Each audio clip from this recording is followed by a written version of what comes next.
Bismillahirrahmanirrahim. Alhamdulillah wassalatu wassalamu ala rasulillah wa ala alihi wa sahbihi wa mawalah wa la hawla wa la quwata illa billahi wa ba'du. Alhamdulillah, segala puja dan puji hanya milik Allah subhanahu wa ta'ala. Salawat dan juga salam kita hadiahkan kepada Rasul kita Nabi besar Muhammad sallallahu alaihi wa ala alihi wasallam. Malam ini alhamdulillah kita bisa berkumpul kembali di Kaila Catering ini. Dan tema malam ini kita akan membahas tentang orang-orang yang dijauhkan daripada rahmat Allah subhanahu wa ta'ala. Sering kita membaca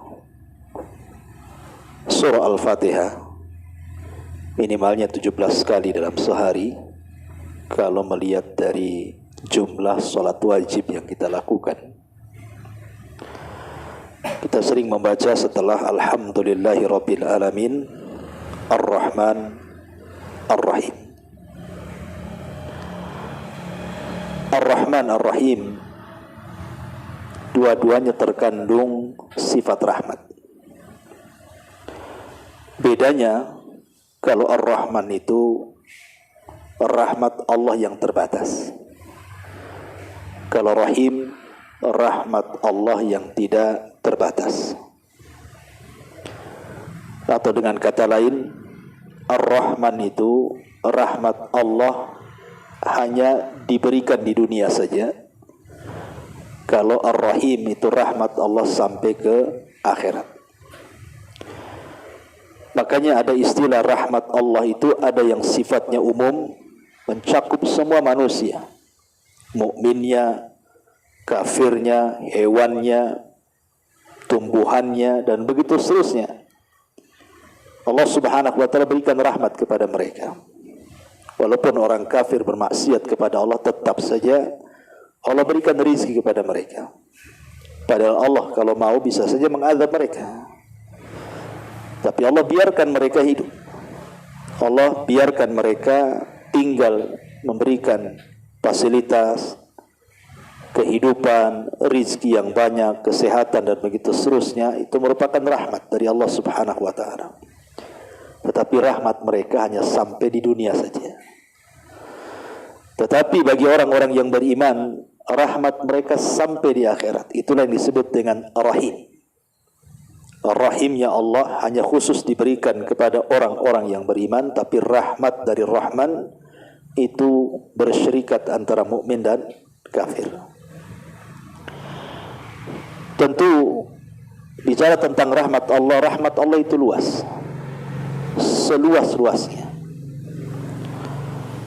Bahkan ada seorang ulama generasi ketiga setelah sahabat tabi'in dan tabi'ut tabi'in, namanya Hammad ibn Salamah rahimahullahu ta'ala. Hammad ibn Salamah ini mengatakan, seandainya kelak pada hari kiamat saya disuruh untuk memilih dua orang yang akan memberikan rahmat. Maksudnya dua orang di sini, orang tua dan satunya adalah Allah subhanahu wa ta'ala. Tentu bukan orang kalau Allah subhanahu wa ta'ala ya. Artinya kalau seandainya saya dihadapkan dengan Allah dan ibu saya kelak pada hari kiamat, kemudian saya disuruh untuk memilih siapa yang akan menghisab saya, maka saya memilih Allah subhanahu wa ta'ala dibandingkan ibu saya. Padahal seorang ibu tidak mungkin memasukkan anaknya ke dalam neraka. Tidak ada orang yang mau seorang ibu itu mencelakakan anaknya. Tapi kata Hammad ibn Salamah, kalau aku harus memilih antara Allah dan juga orang tua, tentu aku memilih Allah untuk menghisab diriku. Kenapa? Karena rahmat Allah jauh dibandingkan kasih sayang orang tua kepadaku. Karena Allah Subhanahu wa taala ketika menciptakan rahmat itu, Allah ciptakan 100 rahmat. Jadi yang satu itulah yang kemudian diturunkan ke bumi. Yang 99 rahmat itu Allah simpan kelak pada hari kiamat. Yang satu saja kita bisa melihat luar biasa, di mana orang tua sayang dengan anaknya, binatang juga sayang dengan keluarganya, dan begitu seterusnya. Bagaimana kalau seandainya pada hari kiamat bukan hanya satu rahmat tapi digabungkan dengan 99 rahmat? Bagaimana kasih sayangnya Allah kepada hambanya? Makanya kata Hamad ibn Salamah, saya memilih Allah yang menghisab diriku dibandingkan ibuku, ya, karena luasnya rahmat Allah Subhanahu wa taala. Makanya ada seorang sahabat namanya Amr ibn As radhiyallahu an, pemimpin orang-orang musyrik. Itu telat masuk Islam. Dia masuk Islam berbarengan dengan Khalid ibn Walid. Jadi setelah 20 tahun lewat, kawan-kawannya banyak masuk Islam. Jadi selama Nabi SAW 13 tahun loh di kota Mekah, Amr ibn As ini tidak juga masuk Islam. Ketika Nabi SAW hijrah ke kota Madinah pun tidak juga mau masuk Islam. Sampai ketika Rasul sudah 7 tahun, maknanya sudah lewat 20 tahun Rasul berdakwah itu, barulah tergerak Amr ibn As ingin masuk Islam bersama Khalid ibn Walid. Ketika datang menghadap Nabi SAW, Khalid langsung berbaiat dan masuk Islam. Tapi Amr bin As ini nampaknya ragu-ragu dia. Sehingga Nabi SAW bertanya, apakah engkau ragu-ragu wahai Amr ibn As dengan agama yang kubawa? Kata Amr bin As, tidak, aku tidak ragu-ragu. Tetapi aku hanya ingin minta syarat sebelum aku masuk Islam. Kata Nabi SAW, syaratnya apa? Wahai Rasul, kamu sudah tahu apa yang aku lakukan terhadap kaum muslimin. Karena ketika para sahabat yang pertama hijrah ke Habasyah, yang menyusul dari orang-orang kafir Quraisy itu Amr bin As, yang meminta kepada Najasyi itu untuk dikembalikan orang-orang Quraisy itu. Jadi betul-betul menghalangi dakwah Islam. Jadi teringat dosa-dosanya. Dia sudah memusuhi para sahabat, memusuhi Nabi SAW. Sehingga kemudian Amr ibn As ini minta syarat kepada Nabi SAW. Rasul, saya siap masuk Islam, tetapi apakah setelah aku masuk Islam Allah akan mengampuni seluruh dosa-dosa yang pernah aku lakukan, di mana aku memusuhi dirimu, memusuhi para sahabatmu, sampai mengejar sahabatmu yang lari ke Habasyah, aku pun sampai ke Habasyah gitu ya. Apakah masih ada kesempatan aku diampuni dosa-dosaku yang banyak ini? Fatabassama Nabi sallallahu alaihi wasallam. Rasul hanya tersenyum saja. Kemudian mengatakan, ya Amr, innal islama tahjubu ma qabla. Dengan engkau masuk Islam itu cukup untuk menghapuskan semua dosamu. Makanya beruntung orang-orang mu'allaf itu. Kalau mereka bisa masuk Islam, berarti dia habis dosanya, mulai dari nol lagi. Kemudian Nabi SAW mengatakan, ya Amr, semua manusia masuk Islam, tetapi kau tidak hanya sekedar masuk Islam, tapi kau sudah menjadi seorang mukmin. Bukan saja aslam, tetapi aman. Kau sudah beriman kepada Allah dan Rasulnya. Artinya lebih tinggi dibandingkan Islam kalau iman itu. Ya. Dari sini menunjukkan bahwa Nabi SAW ingin mengajarkan kepada Amr ibn As untuk tidak pernah putus asa dari rahmat Allah Subhanahu wa ta'ala. Karena saya pernah didatangi seorang ibu, dia stres hidupnya. Jadi setiap malam itu mikirin dosanya saja.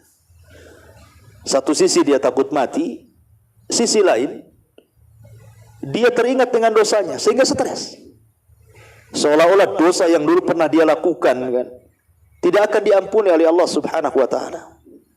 Padahal Allah Subhanahu wa ta'ala berfirman dalam hadis qudsi itu, ya ibna Adam, lau annaka atau lau dhunubuka ananas sama thumma astaghfartani ghafartu laka ala ma kana minka wala ubali. Wahai anak Adam, kalaulah seandainya dosamu membumbung sampai ke langit, kemudian datang kepadaku meminta ampun, ku ampuni dan aku tidak peduli dengan dosamu. Menunjukkan apa? Rahmat Allah itu sangat luas. Karena Allah itu mendahulukan rahmatnya dibandingkan kemurkaannya. Bahkan kalau seandainya kita berpikir secara logika ya, ada orang di zaman Nabi Shallallahu Alaihi Wasallam namanya Usairim. Usairim ini diceritakan oleh Abu Hurairah radhiyallahu an di hadapan para sahabatnya. Maukah aku kasih tahu seseorang yang tidak pernah sujud walaupun satu kali, tidak pernah ruku walaupun satu kali, tapi Allah tempatkan di surga yang paling tinggi. Kata sahabat, mana ada wahai Abu Hurairah? Kata Abu Hurairah, ada, namanya Usairim. Siapa Usairim ini? Jadi ketika Nabi SAW mengutus Mus'ab ibn Umair untuk berdakwah dari Mekah ke Madinah, dan itulah da'i pertama yang dikirim Rasul sebelum Rasul hijrah. Subhanallah, dua kabilah besar Khazraj dan Aus masuk Islam. Lah salah satu tokoh Aus itu adalah Sa'ad ibn Rabi. Dia masuk Islam, Sa'ad ibn Rabi ini. Dengan masuk Islamnya Sa'ad ibn Rabi ini, dia lari ke kaumnya. Kemudian mengatakan, bukankah kalian tahu posisiku di hadapan kalian, wahai orang-orang Aus? Kata orang Aus, ya tentu wahai Sa'ad, engkau pemimpin kami. Kata Sa'ad, kalau begitu masuklah kalian ke dalam Islam. Siapapun yang tidak masuk ke dalam Islam, jangan pernah satu atap dengan aku.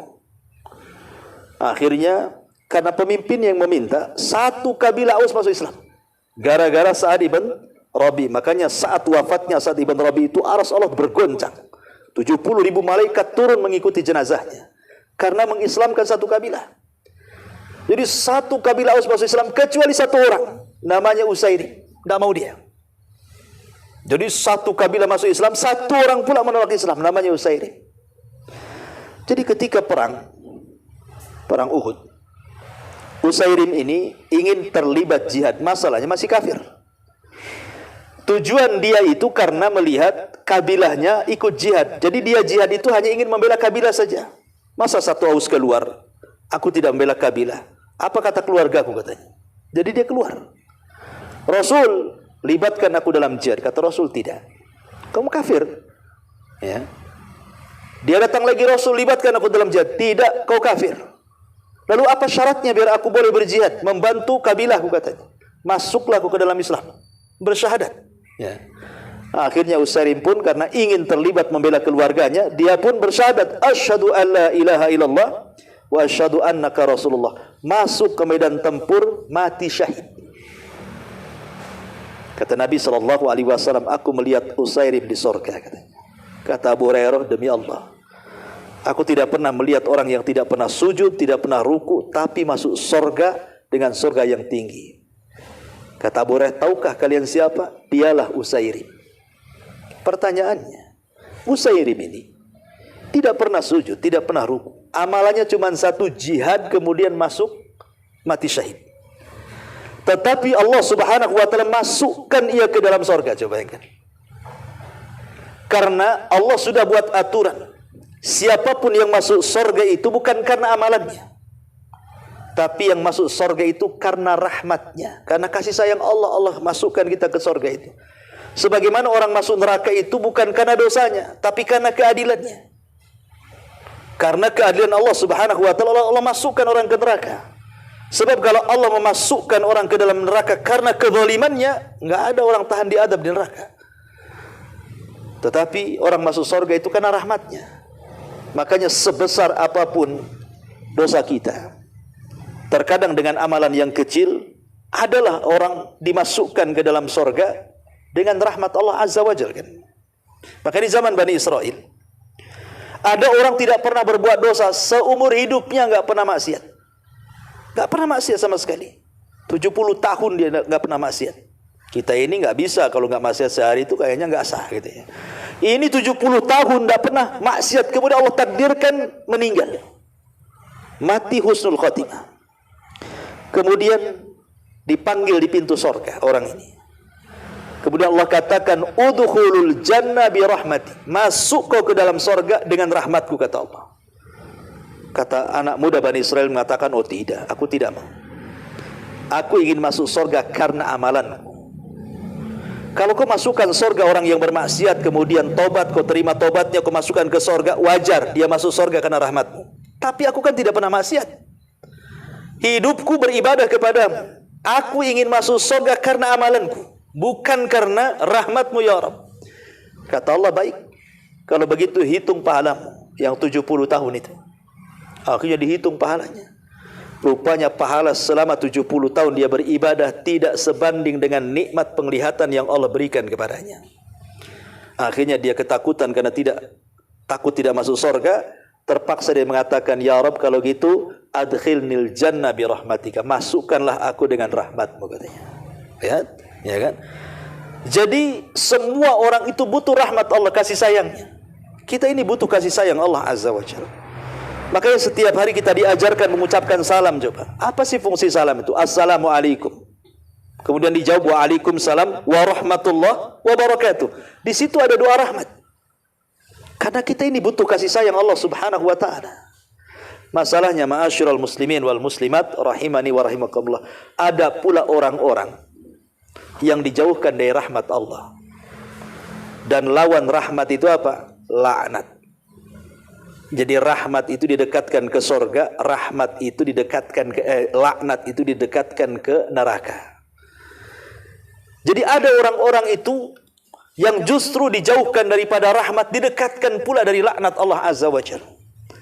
Lah inilah yang kita akan bahas, siapa orang-orang ini yang justru tidak mendapatkan rahmat Allah, malah diancam dengan laknat Allah Subhanahu wa taala.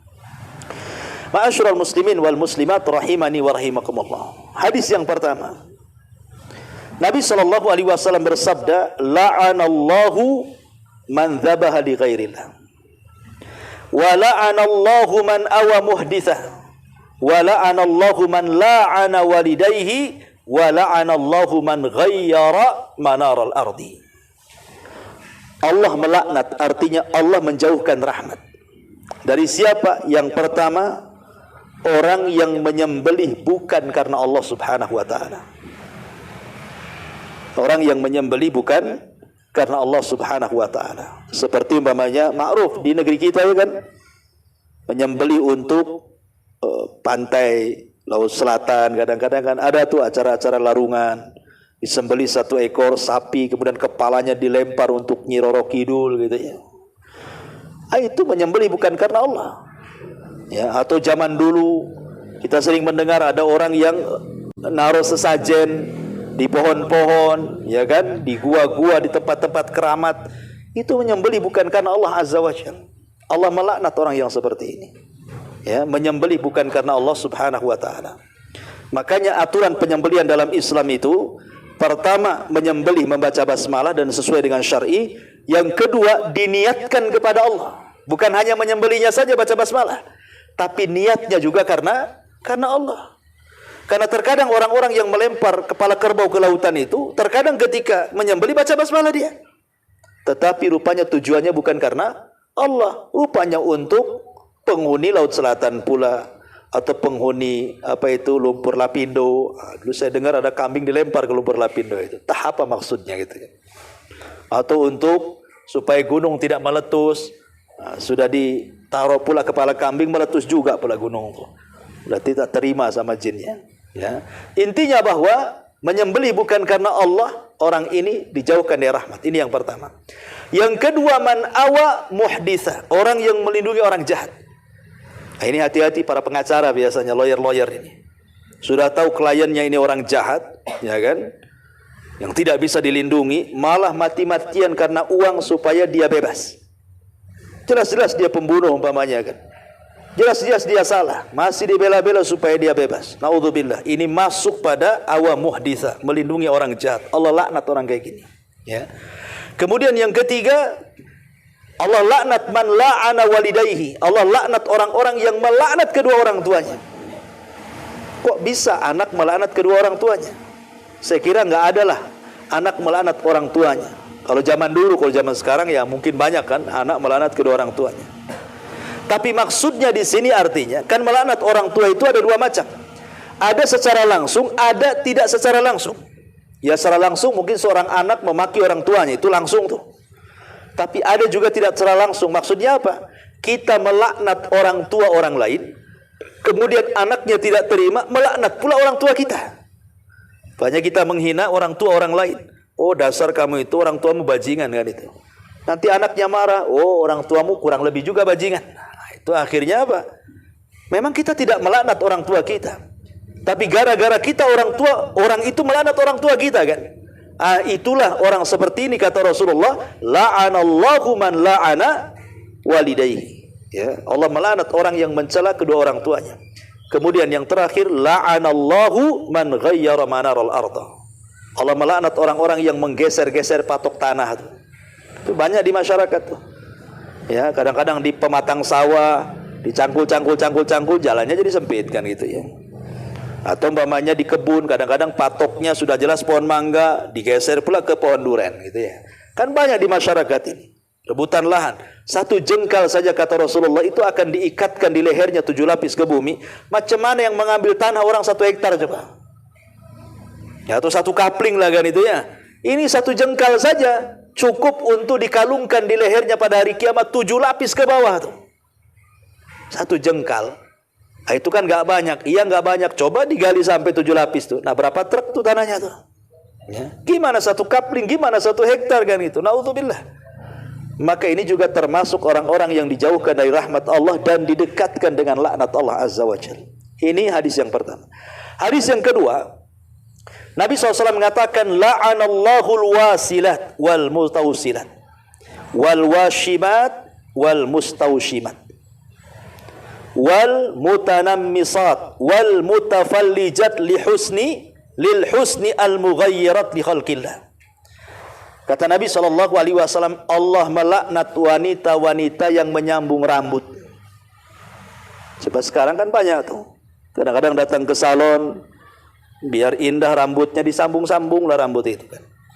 Nah, kalau zaman dulu mungkin potongan-potongan rambut itu masih berharga ya. Zaman dulu kan dijual tuh potongan rambut. Tuh apa biasanya tuh gelung biasanya. Allah melaknat. Ya, sinden-sinden biasanya kan ditaruh gelung-gelung palsu itu. Di sini Allah katakan Allah melaknat orang-orang yang menyambung rambut. Kemudian Allah melaknat wanita-wanita al-washimat wal mustawshimat, yang bertato dan yang mentato. Yang tadi yang menyambung dan yang menyambungkan. Nah, sekarang naudzubillah ya.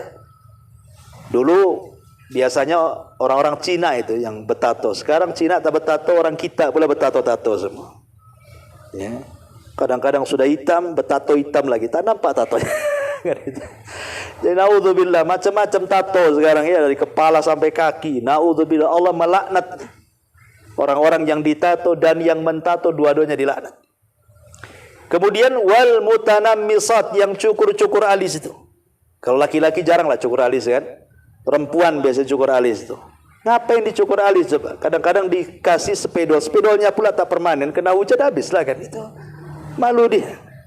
Nah, jadi jangan cukur alis. Mutanammisat dilaknat oleh Allah Subhanahu wa taala. Kemudian al mutafallijat lil husni, yang meratakan gigi. Mungkin sekarang ini pakai bekel istilahnya. Ya. Kalau tujuan di bekel itu hanya untuk umpamanya kesehatan gigi, karena giginya jarang, kalau makan nasi asik loncat dari lubang itu, ya kan? Itu nggak apa-apa, karena manusia itu umumnya nggak seperti itu giginya. Berarti kalau jarang-jarang berarti ada masalah. Kalau ingin dirapatkan karena sebuah kesehatan, tidak apa-apa. Tapi kalau tujuannya hanya untuk kecantikan saja, dilaknat dalam hadis ini. Al-mutafallijat lil husni. Kalau meratakan gigi hanya untuk kecantikan, dilaknat, tidak boleh. Kenapa? Karena al-mughayyirat li khalqillah, itu bagian daripada merubah ciptaan Allah Subhanahu wa taala. Ini sudah banyak.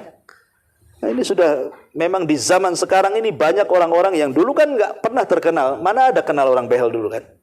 Nggak ada kan? Naruh kawat di gigi zaman dulu mana ada?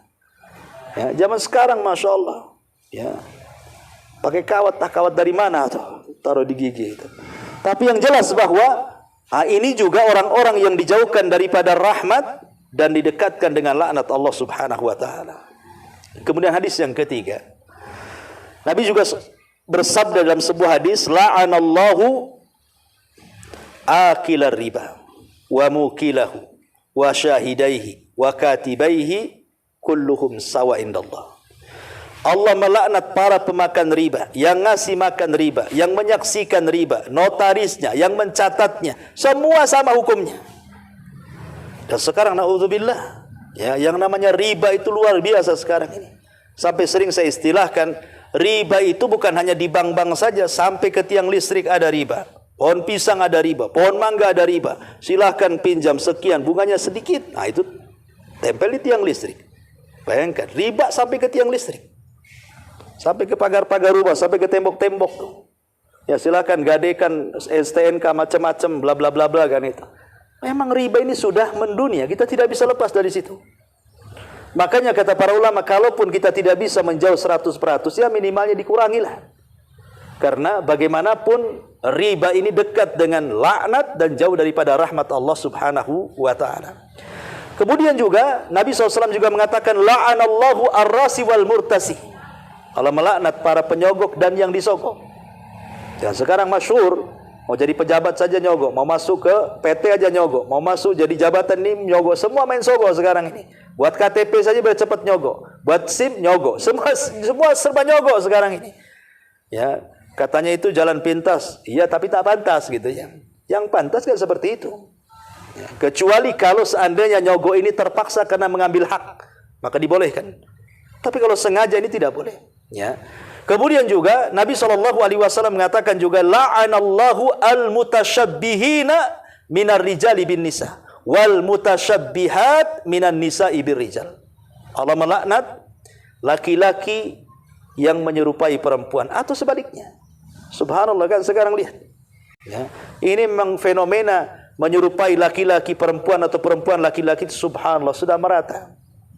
Lihat sekarang para perempuan itu yang pakai celana lepis, pakai jeans, ya. Jin itu ada di celana itu, pakai jin. Subhanallah, coba. Laki-laki mau beli jin habis di borong perempuan. Ini kan masalah ini. Ya. Mulai dari pekerjaan yang harusnya dikerjakan laki-laki jadi perempuan. Saya pernah lihat di YouTube itu, sampai di Malaysia itu tukang-tukang bangunan itu perempuan. Helpernya laki-laki, tukangnya perempuan, naudzubillah. Itu kan pekerjaan-pekerjaan laki-laki kan itu ya. Bukan hanya sampai ke pekerjaan, sampai ke penampilan. Ya, munculnya bencong-bencong kaleng itu kan. Saya ini pengalaman pagi-pagi, saya kan ngisi subuh di Nurul Hidayah ini. Ya, saya tidak tahu kan. Jadi saya dari Tiban itu jam 3:30 sudah berangkat. Jadi karena ngantuk berat, memang ngantuk, kurang tidur kan. Jadi sebelum rumah sakit Ummul Fatimah tuh, ya kan? Di situ kan banyak ruko-ruko tuh. Jadi karena ngantuk sekali dan belum subuh, masih ada sekitar 20 menit lagi. Jadi saya sengajalah mampirkan ke pinggir tuh. Tidurlah sebentar. Memang kaget, kaca pula diketuk-ketuk. Bang kan itu kan. Ini siapa ini? Terus ditengok bencong. Bang, langsung naik gas, langsung pergi saya. Subhanallah, subuh-subuh kiroa masih pula bergentayangan tuh bencong kaleng itu. Saya kira bang ini apa kan itu. Pas dibuka jendela, Masya Allah, hantu pula yang nengok tuh. Apa enggak tancap gas kita? Nah, ini kan fenomena enggak jelas ini. Ya, rupanya gudangnya di Batu Haji pula. Hati-hati antum lewat situ itu. Nanti dipanggil bang pula. Saya sudah dipanggil bang pula gitu. Jadi dari sini bahwa memang fenomena seperti ini luar biasa, LGBT ini. Ya. Dan mereka adalah umat yang dilaknat sejak zaman Nabi Lut alaihi salam, diazab oleh Allah Subhanahu dengan azab yang belum pernah terjadi sebelumnya. Makanya kita sayangkan kadang-kadang pemerintah janganlah melegalkan undang-undang LGBT, kawin sesama jenis dan begitu seterusnya. Ini mengundang azab. Ya. Makanya kenapa Nabi SAW mengatakan la'anallah, Allah melaknat. Padahal di sini yang menyerupai pakaian saja itu sudah dilaknat, apalagi sampai berzina. Makin dilaknatlah kan itu. Ya, makanya saya nasihatkan bagi antum yang baik yang akhwat atau yang ikhwan, kalau punya anak laki-laki janganlah dikasih mainan perempuan, atau punya anak perempuan jangan pula dikasih mainan laki-laki. Masa anak perempuan dikasih robot-robotan, dikasih motor-motoran, suruh ngetrek apa anak itu? Ya kasihlah. Ya, tugas perempuan apa? Ya dibelikan alat-alat dapur kan, itu main-main alat dapur. supaya dia terbiasa dengan mainan perempuan. Karena salah satu kenapa kemudian berubahnya tabiat laki-laki menjadi perempuan atau sebaliknya, ini karena pendidikan dari awal salah. Kalau sudah punya anak laki-laki kecil itu, ya kasih mainan laki-laki. Kalau perempuan, kasih mainan perempuan. Kasih baju laki-laki, yang kasih baju perempuan, jangan pula kasih baju perempuan. Jadilah dia LGBT nanti. Nah, jadi itu juga salah satu kelompok-kelompok yang dilaknat oleh Allah Subhanahu wa taala, dan banyak lagi orang-orang yang dijauhkan dari rahmat dan juga didekatkan dengan laknat Allah Subhanahu wa taala. Wallahu alam. Baik, sudah jam 9. Kita buka tanya jawab, kalau ada yang bertanya silakan. Ya.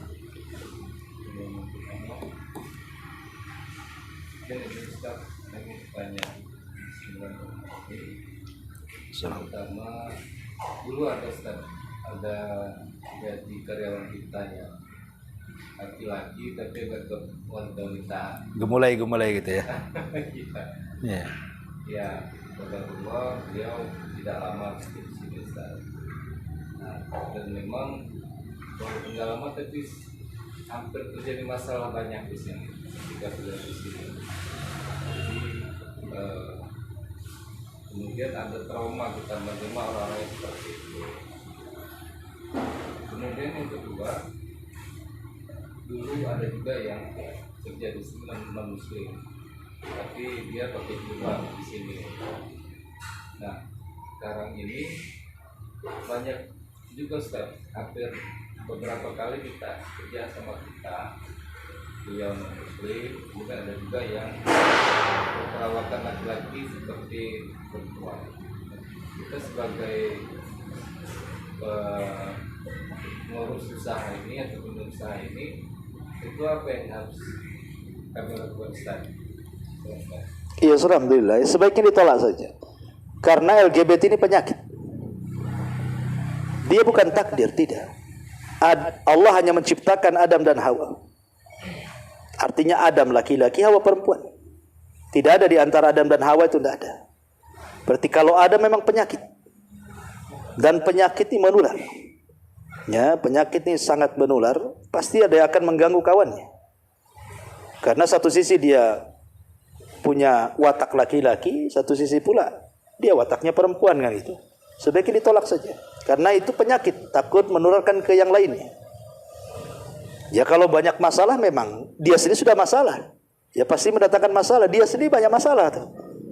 Dengan posisi dia seperti itu, dia aja bermasalah. Dimasukkan pula ke sini, habislah anak bujang ini nanti digerayangi itu nggak lama. Apa nggak stres tidur pula kan gitu. Bisa pakai celana berlapis-lapis tuh kan gitu ya. Takut diganggu ya. Sebaiknya namanya syadud dari'ah, dalam kaidah syariah itu namanya syadud dari'ah, sedia payung sebelum hujan. Jangan mendatangkan masalah, makanya tutup sebelum ada masalah. Jadi kalau yang seperti itu tolak saja. Nasihati, kalau kau sudah bertobat, betul-betul nampak kelaki-lakian kamu, kejantanan kamu, kau sudah ini, ya, bolehlah kan itu. Nah, tapi kan memang sulit. Kalau memang biasanya orang yang terkena penyakit seperti ini memang agak sulit pengobatannya. Ya, kecuali memang dari diri dia sendiri gitu ya, ingin berobat, ingin meruqyah dirinya sendiri, ingin dekat dengan Allah gitu. Karena memang di badannya ada jin namanya jin asyik.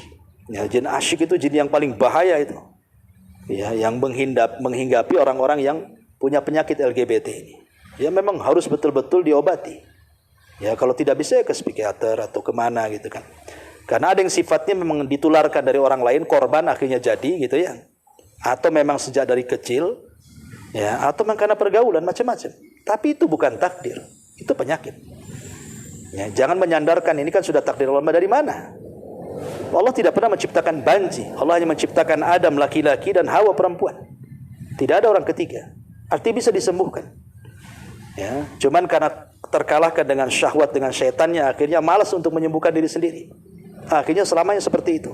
Dan orang seperti itu bukannya berpenyakit, tapi membawa penyakit. Ya, makanya sebaiknya tidak usah diterima. Tolak saja. Dan nampak lebay-lebay, apalah lebay-lebay, laki-laki kok lebay kan itu ya. Apalagi ngomongnya sudah. Nah, kadang-kadang repot gitu. Di zaman sekarang kita kadang-kadang bingung gitu. Kadang banci kalau didandani lebih cantik pula dia perempuan. Nanti tertarik pula yang laki-laki ini. Nah, jadi sebaiknya ditolak saja. Ya.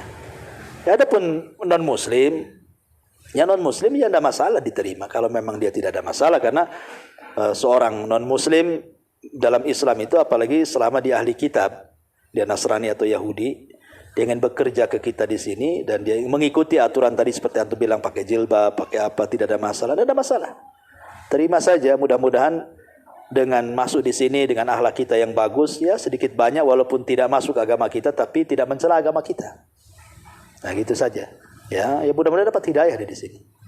Apalagi ada yang gadis-gadis apa yang masuk, yang bujang-bujang kan bisa tuh dilamar dia, mudah-mudahan masuk Islam kan itu ya, yang belum kawin. Yang sudah kawin jangan poligami. Nanti malah mau nambah 2 pula jadi 1. Wallahu a'lam. Ya, saya kira cukup ya. Mudah-mudahan ada manfaatnya. Subhanakallahumma bihamdika, asyhadu an la ilaha illa anta, astaghfiruka wa atubu ilaik. Allahu ta'ala. Assalamualaikum warahmatullahi wabarakatuh.